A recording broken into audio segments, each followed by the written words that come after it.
Welcome to this tutorial on how to use Speed PPC's keyword set feature. Let's create a new keyword set. First up, give the keyword set a name and add a description. You can also add tags, which is handy if you're grouping keyword sets by a client, website, or something else altogether. Now that we've got our keyword set named and described, let's talk about adding keywords. This is a breeze too. You can add keywords in bulk by clicking on the Add Keyword button and pasting in a list of keywords.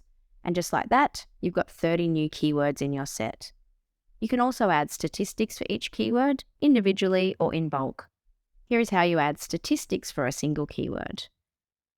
And here is how you add the stats in bulk. So what do these statistics mean? Let me take you through that quickly. First up, you have the sweet spot metric.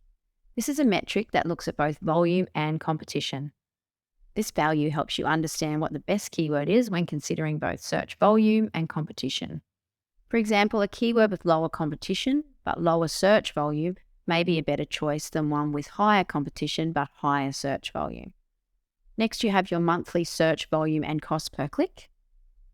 And now here is one of the most impactful parts of Speed PPC. From the keywords you add, you can see what the keyword intent is that sits behind the keyword. For example, you want to focus mostly on commercial and transactional keywords as they are the ones that you want to target as they are most likely to convert. You can then filter out informational and navigational keywords and possibly even delete those from your keyword sets. The competition metric tells you how competitive a keyword is. That is a value between 0 and 1, with 1 being the most competitive. And finally, you have the trends across the past 12 months in the trends column. You also have a summary of the entire keyword set statistics in this box for easy reference.